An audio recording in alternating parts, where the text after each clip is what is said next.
When she first saw the tiny house listing online, Lena couldn't believe her eyes. It was small, yes, but it looked cozy. A wooden cabin with a porch big enough for one person and her dog. The price seemed almost too good to be true. $8,000. She read the description 3 times just to make sure she wasn't missing something. The seller said it was slightly used, in good condition, and ready to move. After months of living in a noisy apartment and feeling trapped in the city, it felt like an escape she couldn't ignore. Lena had been dreaming of a quiet life for years. She worked long shifts at a care center and came home to an apartment that never really felt like home. The rent kept going up, and every month she watched her savings get smaller. The idea of owning something, and even something small, felt like freedom. She imagined mornings filled with silence, a cup of coffee on the porch, maybe a small garden. She didn't care that it was old or secondhand. It was hers. She made the call that same evening. The man on the other end spoke fast, his voice slightly rough but polite. He said the tiny house had been stored on his property for years. He was selling it cheap because he needed to clear space. Lena didn't ask too many questions. She wanted to believe she had found a bit of luck. After a few messages back and forth, she sent the payment and arranged to have it delivered. 2 weeks later, a large truck pulled up to a patch of land she had inherited from her grandmother, about an hour from the nearest town. The driver seemed in a hurry, barely speaking as he unloaded the little wooden house onto the grassy clearing. The moment the wheels touched the soil, a wave of excitement hit her. She had done it. Her new life was finally beginning. The first few days were peaceful. The air smelled of pine and rain, and the sound of crickets filled the nights. Lena spent her mornings cleaning, decorating, and rearranging her few belongings. The house wasn't fancy, but it was charming in a simple way. There was a loft for sleeping, a small kitchen, and just enough space to move around. She set up her books on a wooden shelf, hung a few photos of her family, and felt proud. The only odd thing was the way the locals reacted when she went into town for supplies. The cashier at the small grocery store, an older woman with kind eyes, asked her where exactly she was staying. When Lena mentioned the land, the woman's smile faded a little. "Out by the creek?" she asked quietly. Lena nodded. "That old place has stories," the woman said. Then she gave a small laugh as if trying to shake off her own words. "But don't mind me. Folks here talk too much." Lena smiled politely, not wanting to ask more. She had heard people in small towns like to share tales, often exaggerated ones. She didn't believe in curses or haunted land. She was more worried about plumbing, electricity, and keeping her small house warm through winter. Every evening she took her dog, Benny, for a walk down the path that led to the woods. The sunset looked beautiful through the trees, and for the first time in years she felt calm. The tiny house sat at the edge of a small hill, with a little stream running below. The sound of water at night helped her sleep. She often thought her grandmother would have loved this spot. Quiet, hidden, and full of wildflowers. About a week after moving in, she started hearing faint noises under the floor. It was late at night and she was sitting near the kitchen window, reading by a small lamp. At first it sounded like a small animal scurrying about. She assumed it was a mouse or maybe a raccoon trying to make a home under the wooden foundation. She tapped the floor with her slipper and the sound stopped. The next morning, she checked around the base of the house but found nothing. No holes, no tracks. She shrugged it off. It was nature, after all. Animals lived everywhere out here. Days went by peacefully until one rainy night when Benny started growling. The sound came again. Not a scurry this time, but something like a soft knock. 3 slow taps from underneath the kitchen floor. Lena froze, listening. Benny barked once and stared at the same spot. The noise stopped. She laughed nervously to herself, convincing her mind it was just the wood settling or maybe water moving under the soil. Still, a small chill ran down her spine. By morning, the sun had returned and the world looked harmless again.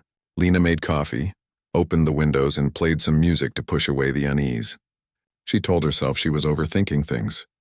Living alone in the middle of nowhere could make anyone jumpy.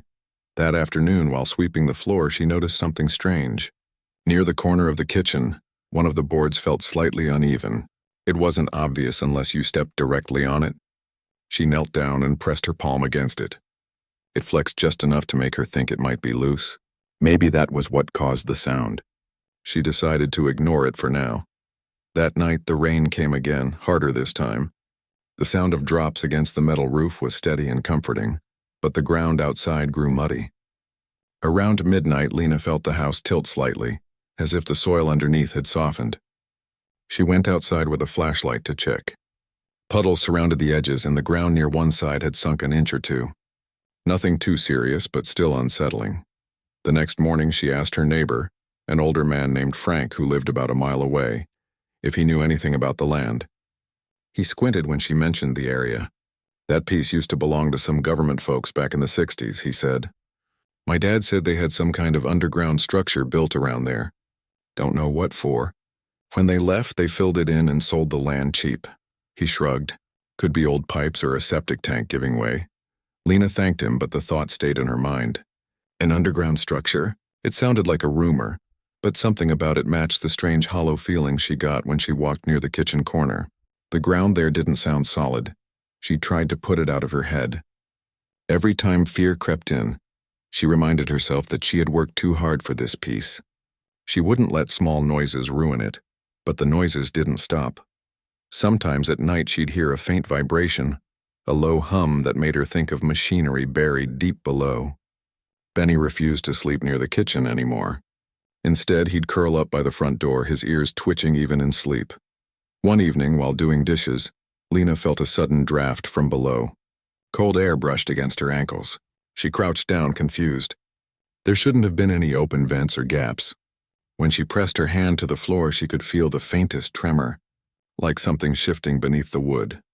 She told herself again it was plumbing, though deep down she knew the pipes didn't run there. Weeks passed, and the noises grew more distinct, tapping, scraping, sometimes even a short metallic clang that echoed faintly. She recorded one of the sounds on her phone, but when she played it back, it was barely audible. Friends she shared it with said it was probably critters, maybe even tree roots pressing against the foundation. Still, every night when she lay in bed, the same thought circled her mind. What if something else was under there? One afternoon, as she was watering her small garden, she noticed the soil near the porch had sunk a little more. When she stepped on it, it gave off a hollow sound, like tapping a wooden drum. She crouched down and pressed her ear to the ground. Nothing at first, just the faint gurgle of water moving through the dirt. Then for a split second she thought she heard something else, a dull metallic echo. She sat up quickly and laughed at herself. "You're imagining things," she whispered. That night the storm returned stronger than ever. Thunder rolled across the valley and the wind rattled the windows. Around 2 a.m., Lena woke to the sound of Benny barking furiously. She grabbed a flashlight and ran to the kitchen. The barking stopped the moment her feet touched the floor, replaced by a deep thud beneath her. She froze, holding her breath. Nothing. Just silence. The next morning, she made a decision. If the noises came back, she would check under the floor herself. No more guessing. She would find out what was really making those sounds. As she stood by the kitchen window, the sunlight poured through, warming the wooden walls. Everything looked peaceful again. The birds were singing. Benny was wagging his tail and the house smelled of fresh coffee. Yet, beneath it all, Lena couldn't shake the feeling that her little dream home was hiding something. Something waiting just below her feet. Lena woke up early that morning, determined to figure out what was going on under her tiny house. She had spent too many nights listening to noises that made no sense. The house was supposed to be her peaceful place, not something that kept her awake and uneasy. She made herself a strong cup of coffee, sat at the little table by the window, and tried to plan what to do. She didn't own any fancy tools, but she had a flashlight, a small hammer, and a long screwdriver. She figured that was enough to take a look under the house. After breakfast, she put on her gloves and crawled out through the small hatch at the back of the porch. The ground was still damp from the rain, soft and cold against her knees. She brushed away the leaves and mud, shining the flashlight underneath. At first, everything looked normal.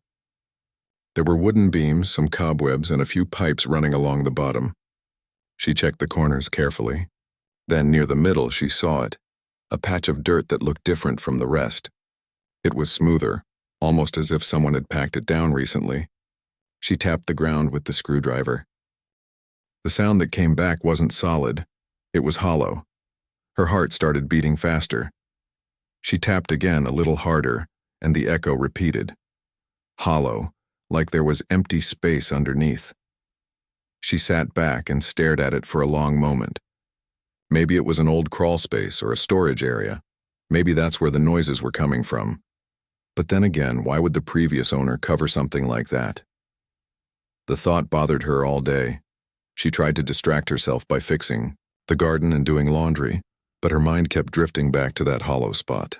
Even Benny seemed restless, following her around and whining near the kitchen. By evening, clouds began to roll in again, turning the sky gray. Lena lit a candle and sat by the window as the rain started to fall. The air smelled of wet grass and wood smoke. She tried reading a book, but every small creak made her look up. Around midnight, the noise came again, this time clearer than before. A scraping sound. Slow, steady, coming from directly beneath her feet. She stood completely still. Benny started barking and running in circles. Then came another sound. 3 faint knocks, one after the other. Lena's hands trembled as she grabbed the flashlight and knelt down on the floor. She pressed her ear to the boards, holding her breath. For a few seconds there was nothing. Then a low metallic clang echoed from below. That was enough. She jumped back up, heart racing, and turned on every light in the house. The storm outside grew stronger, the rain pounding against the roof. She tried to convince herself again it was just the wind or loose pipes, but she no longer believed that. She barely slept that night. When morning came, she decided she couldn't ignore it any longer. She called Frank, her neighbor, and asked if he could come by to take a look. He arrived later that day in his old pickup, carrying a toolbox and wearing a curious look. "So what kind of noise are we talking about?" he asked. Lena told him everything. The knocks, the scraping, the hollow ground. He frowned, scratching his chin. "Might be a burrow," he said. "Could be animals making tunnels. I've seen it before." They went around to the back of the house, and Lena showed him the spot she found. Frank crouched down and tapped it with a metal rod from his truck. He stopped mid-tap and looked at her. "That doesn't sound like any burrow I've heard," he muttered. He got down on his knees and started digging carefully with a small shovel. After a few inches, the dirt began to look different, darker, smoother, packed tight. Then the shovel hit something hard. It made a dull clang. "What's that?" Lena asked. Frank brushed away more dirt until a square edge appeared. Metal, flat and cold to the touch. It looked like the top of a sealed panel. "Looks like some kind of hatch," he said quietly. "Maybe from whatever the government built here back in the day." Lena felt her stomach twist. "You mean there really was something here?" "Seems like it," he said. "I'd be careful, though. Could be dangerous. Old stuff like this sometimes has wiring or chemicals. Best to leave it alone." But leaving it alone wasn't something Lena could do anymore. That night, she couldn't stop thinking about the hatch buried under her floor. Who had put it there? Why was it sealed up? And what if that was what had been making the noise all along? The next day, she called the man who sold her the tiny house. His number still sat in her phone under house seller. When he finally answered, his tone was nervous. "I just wanted to ask if you knew anything about what's under this place," she said carefully. There was a pause. Then he said, "Under it? What do you mean?" "I found a metal hatch. It looks old. Maybe something built into the ground." Another pause. "I don't know anything about that," he said quickly. "I just sold the house, not the land. Look, I've got to go." And he hung up. The call left Lena more uneasy than before. His voice had sounded too tense, as if he knew exactly what she was talking about but didn't want to say. That evening, she sat outside on the porch watching the sunset. The woods were quiet except for the distant sound of frogs near the creek. Everything looked peaceful, but she couldn't shake the sense that something was waiting to be uncovered. As darkness fell, she decided she had to see the hatch again. Properly, with her own eyes this time. She grabbed her flashlight and went around to the back. The dirt Frank had dug up was still loose. She knelt down and brushed away the rest until the full outline of the metal panel appeared. It was about 3 feet wide, with a rusted handle in the center. The handle wouldn't move. It looked like it hadn't been touched in decades. She ran her fingers over the surface. It felt cold even in the warm night air. She noticed small markings etched near the edge. faint letters that had worn away with time. Only a few were readable. Pay, row, pay, erdy of. The rest was gone. A shiver ran through her.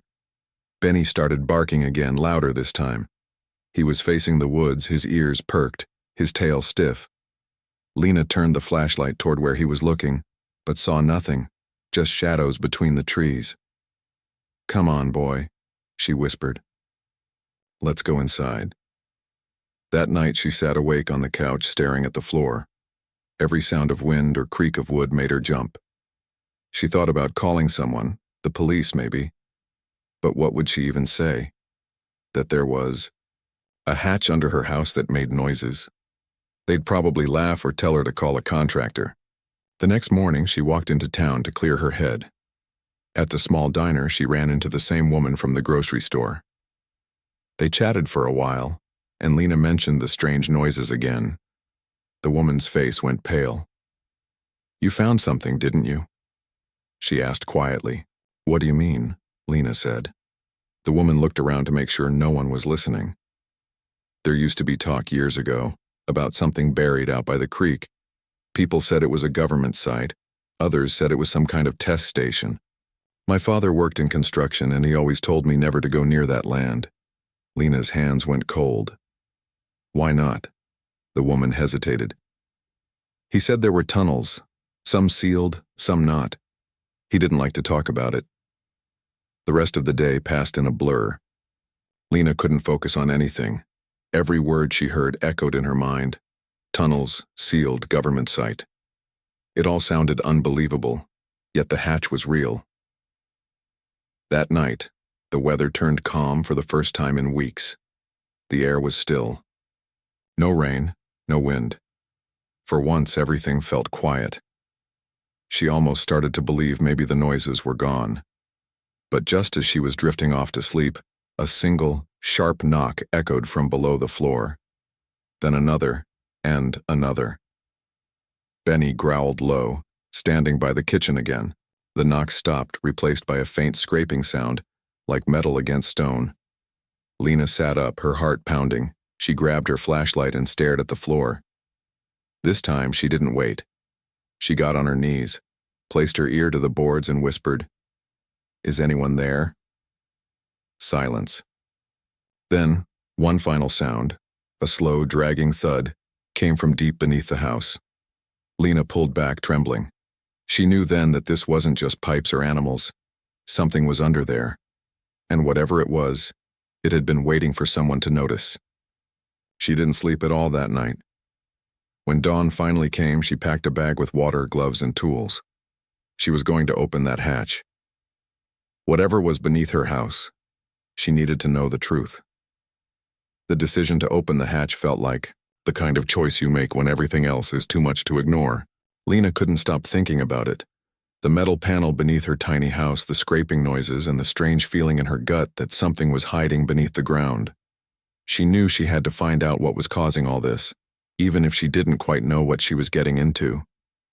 The morning after the last knock came, Lena gathered everything she thought she might need. Gloves, a small crowbar, a flashlight, and a pair of old work boots she had found in the back of her closet.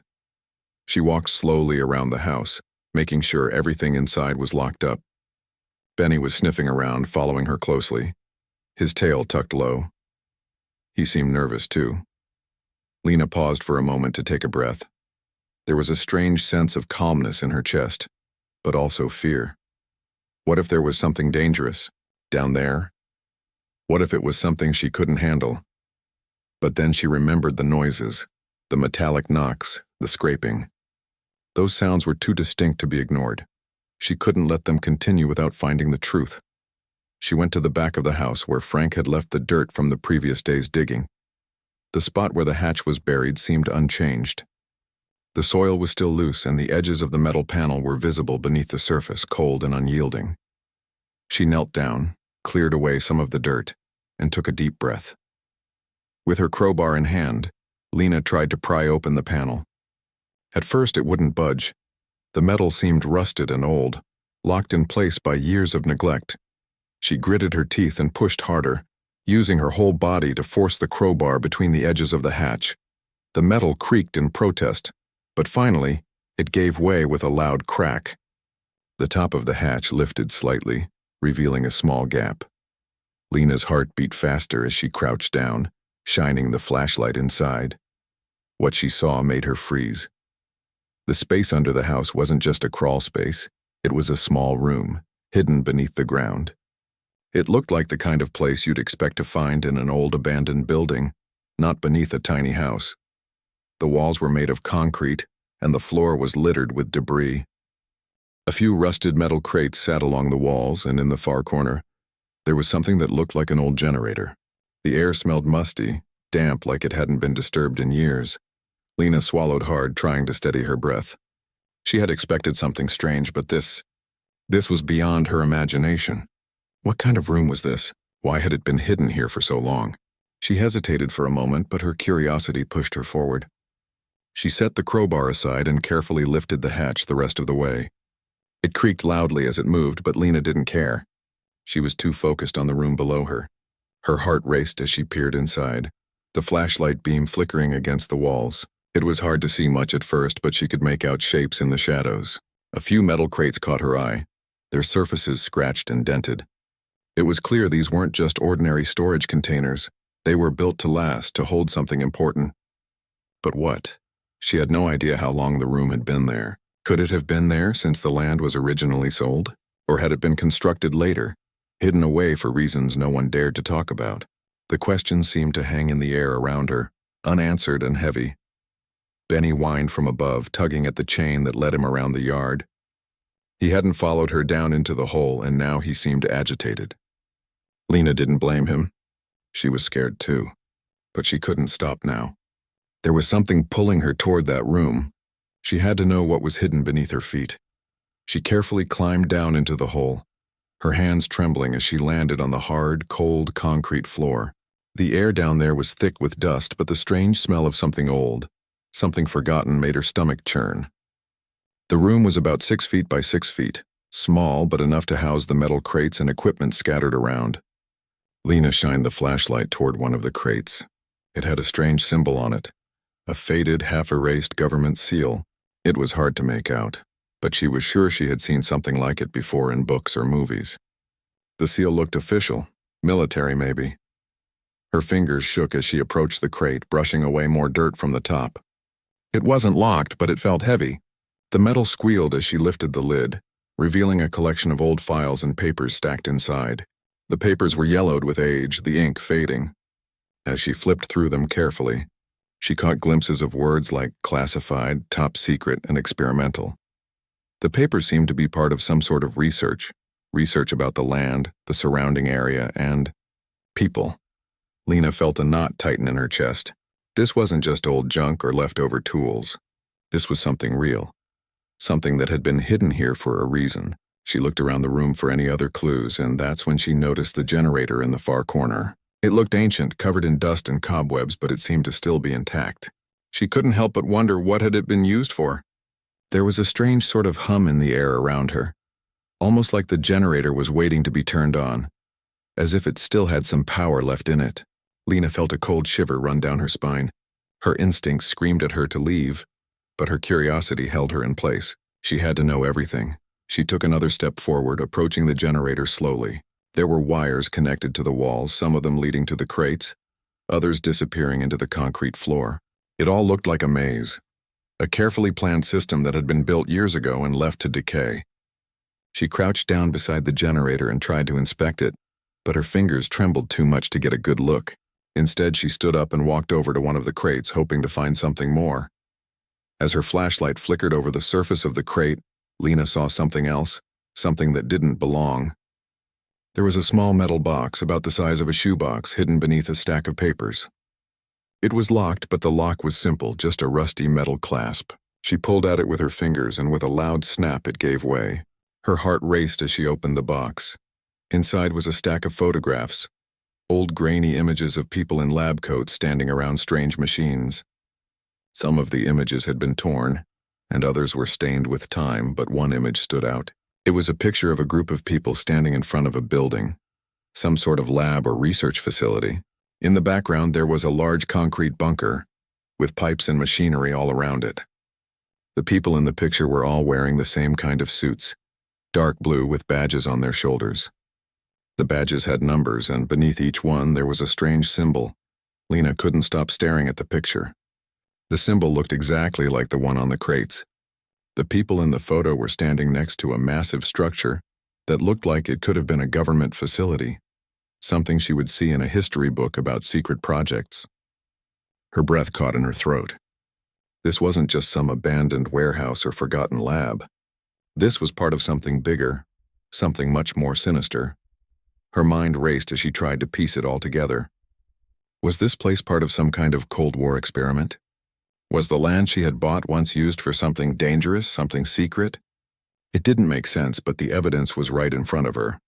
This tiny house, her peaceful retreat, was built on top of something much darker. As she looked through more of the papers, she found references to Project Genesis, a project she had never heard of before.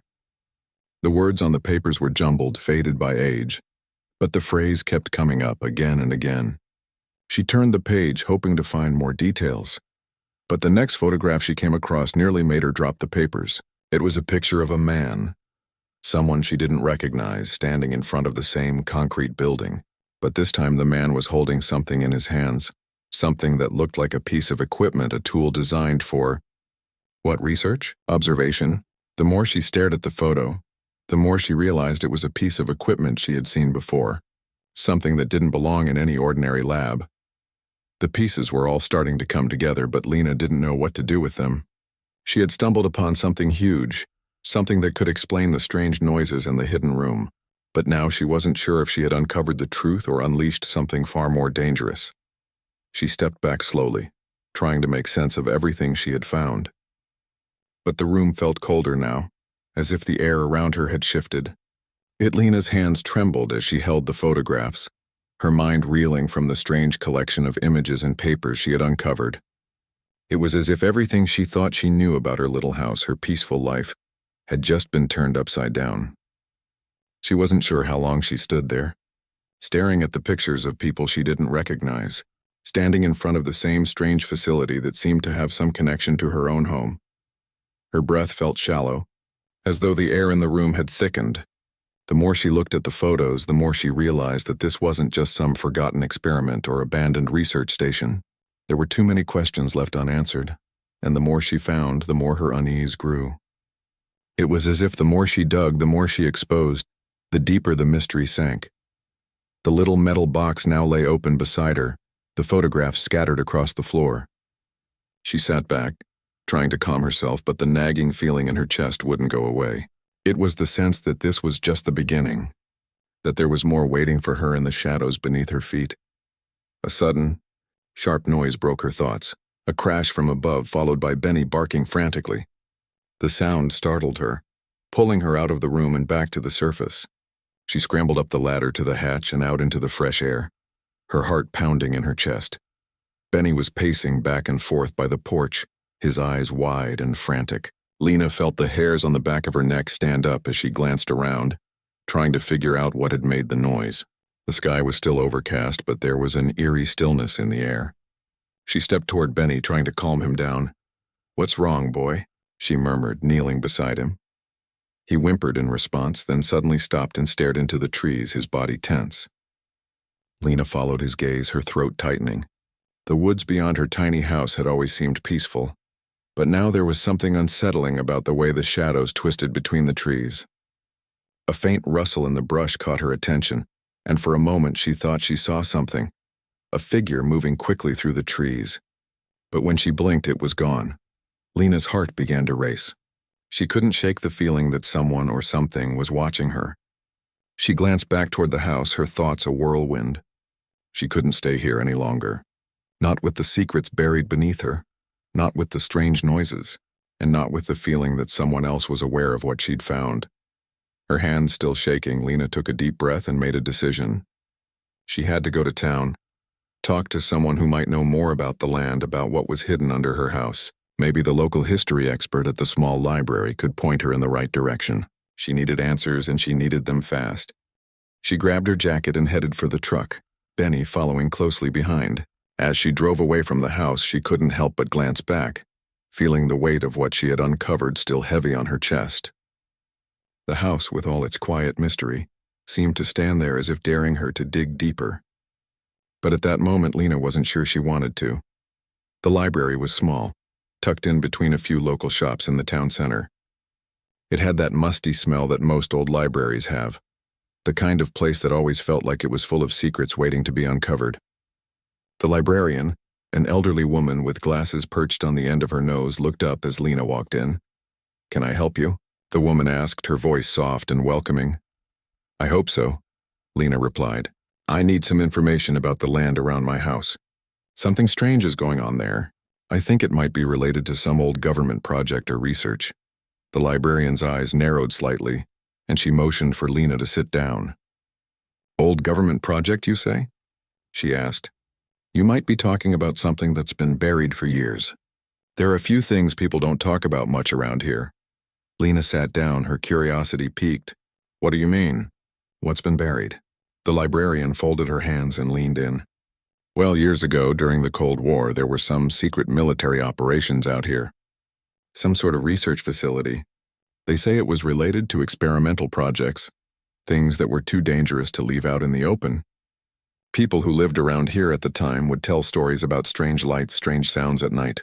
Some folks even said they saw things they couldn't explain." Lena's mind raced. Could this be the same place? The old photographs, the symbols, the strange facility? "What happened to it?" she asked. "Was it shut down? Does anyone know where it was?" The librarian sighed deeply, looking around as though she was worried someone might overhear. "Some say it was abandoned after the government finished their experiments. Others say the project was simply moved. But the place was never completely cleared out. People who've lived here a long time say that there are things still hidden in the woods under the ground. It's not something most folks like to talk about." Lena felt a chill run down her spine.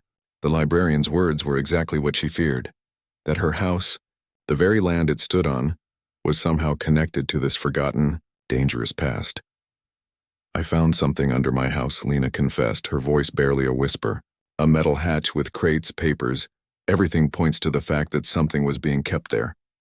There's a room underneath, a whole underground area." The librarian looked at her closely, her expression softening with concern. "I thought you might say that," she said quietly. "You've uncovered something that a lot of people would rather forget. You need to be careful. There's a reason that place was sealed off. People who go digging around there sometimes end up never quite the same. Some of them disappear." Lena's heart skipped a beat. "Disappear? What do you mean?" The librarian shook her head. "I'm not saying you should stop looking, but be careful who you trust. Some people have gone looking for answers and they've found things they weren't prepared for. There are whispers of experiments gone wrong, of people who were changed." Lena stood up, feeling the weight of the librarian's warning press against her. The idea of leaving it all behind, of walking away from the mystery, was tempting. But she couldn't. She had come too far and the truth felt like it was right there, just out of reach. "Where can I find more information?" Lena asked. "Is there anyone I can talk to? Anyone who might know more?" The librarian hesitated before nodding slowly. "There's an old man, a hermit of sorts, who lives on the edge of the woods. He's been around longer than most folks here. He knows a lot about what happened out there. But be warned, he doesn't take kindly to strangers. And he doesn't talk to just anyone. If you're serious about finding out more, you might try him. But be careful. The woods have a way of keeping people in." Lena thanked the librarian and left the library, her mind already racing with the idea of meeting the mysterious hermit. She drove back to her house in a daze, every part of her body telling her to turn around to stop the search. But she couldn't. When she pulled up to her tiny house, it was dark, the sun having dipped below the horizon. She didn't feel alone, though, not anymore. The woods were still and silent, but there was something lurking in that silence, something watching her every move. The hatch beneath her feet felt like a weight now. The room beneath her house wasn't just some forgotten part of her property. It was connected to something larger, something dangerous. And the more she uncovered, the more she realized she might not be able to stop. The hermit in the woods was her next step, the next piece of this puzzle. She had no idea what she would find there, but one thing was for sure. This journey into the past was far from over. The morning sun barely peeked over the tree line when Lena set off toward the woods. She hadn't gotten much sleep, her thoughts racing through everything she had discovered in the last few days. The librarian's warning echoed in her mind, but she pushed it aside. She needed answers. The mysterious hermit, the one who might know more about the secretive government project and the hidden room beneath her house, was her only lead. The road to the hermit's cabin was narrow and winding, hardly more than a forgotten path that barely cut through the forest. The trees here were thick, their shadows dark even in the daylight, and the air felt cooler as she drove deeper into the woods. Her truck bounced over the rough ground, but she didn't mind the jarring ride. Every bump and thud only seemed to match the growing unease in her chest. Benny sat in the passenger seat, his ears perked, eyes darting around nervously. He seemed to sense something she couldn't, his usual playfulness replaced with a quiet tension. She tried to reassure him with a gentle pat, but even she couldn't shake the feeling that something wasn't right. As she drove further, the trees grew denser, and the road became almost impassable. The truck's engine hummed low as she carefully maneuvered around rocks and fallen branches, praying the old vehicle wouldn't give out. Finally, after what seemed like an eternity, she saw a small clearing ahead, the outline of a cabin barely visible through the underbrush. The cabin was small, run down and isolated, much like the man who lived there. It had an old, worn look with faded wooden siding and a roof that seemed to sag in places. It was exactly the kind of place Lena had imagined, a place for someone who wanted to disappear, to live far away from the prying eyes of the world. She parked her truck just off the clearing and stepped out, taking in the cabin. The air was thick with the smell of damp earth and pine, the kind of scent that lingered long after the rain had stopped. Benny leaped out after her, tail wagging uncertainly as he took in their surroundings. The cabin's porch creaked under the weight of her footsteps as she approached the front door.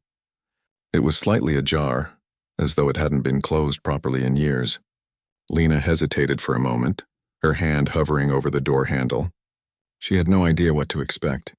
The librarian had been clear. The hermit wasn't the type to welcome strangers. Still she knocked, her knuckles rapping lightly on the weathered wood. There was a long silence, so long that she wondered if maybe no one was home. But just as she was about to turn away, the door creaked open and an older man appeared. His face was weathered, his beard long and tangled, and his eyes, sharp and clear, assessed her with a piercing gaze. "What do you want?" His voice was raspy, almost harsh, but there was something about it that made Lena feel as if he had seen things most people would never imagine. "I'm looking for information," Lena said, trying to keep her voice steady. "About the land. About what happened here years ago. I think it has something to do with my house." The hermit didn't respond immediately. Instead, he studied her for a long moment, his eyes narrowing as if weighing her words. Benny sat quietly at her side, but even he seemed to sense the gravity of the moment. "Come in," the hermit finally said, stepping aside to allow her inside. "But know this. Once you start digging, there's no turning back." Lena nodded, her heart pounding as she crossed the threshold into the cabin. The air inside was thick with the smell of smoke and aged wood, the kind of scent that made her think of long, solitary winters spent in isolation. The room was dimly lit by a few candles, their flames flickering in the silence. The walls were lined with shelves filled with jars, books, and odd trinkets. A fire crackled in the hearth, casting shadows on the rough wooden floor. The hermit gestured for her to sit at a small wooden table near the fire. He sat down across from her, his movements slow and deliberate. There was an odd sense of stillness in the room, as if the place itself was holding its breath, waiting for something to unfold. Lena sat down, feeling the weight of his gaze on her. "What happened here?" she asked, her voice trembling slightly. "What's the truth about the land, the project? I found things beneath my house. Files, photographs, crates. It's all connected to some kind of government experiment, but I don't know what it means." The hermit leaned back in his chair, his eyes never leaving hers. "You found it then," he muttered almost to himself. "You found what they left behind." Lena's heart skipped a beat. "What do you mean? What was it? Why was it hidden?" The hermit's face hardened and he seemed to shrink into himself, his gaze distant as if he was reliving something painful. The government came to this place in the late 1940s, right after the war. They set up a research station, secret of course. They were testing things they didn't want the public to know about, things that went beyond science, beyond reason. They were looking for power, for control, but not just political power, something deeper, something unnatural. Lena's stomach tightened. Unnatural? The hermit nodded, his expression grim. They were experimenting with ways to manipulate the human mind, to control it. They used the land for testing. The reports, the ones they tried to bury, talked about some sort of connection between the land itself and the people who lived on it. The government wanted to understand it, use it. They didn't care who they hurt in the process. When people were hurt, Lena asked, her voice barely above a whisper. They weren't just hurt, the hermit said, his voice low and steady. They were changed. Some of the test subjects were never seen again. Others, well, they weren't the same. You can't tamper with the mind like that without consequences. And the people who lived here, the ones who got caught up in it, they became part of the project whether they knew it or not. Lena felt a chill run through her. And the room beneath my house? What was it? Why was it kept hidden? The hermit's eyes seemed to darken. It was part of the storage. They kept records, equipment, and other things they didn't want anyone to find. But there was more than just files and crates. There was something else buried there, something dangerous. Lena swallowed hard. What was it? What did they leave behind? The hermit leaned in closer, his voice barely a whisper.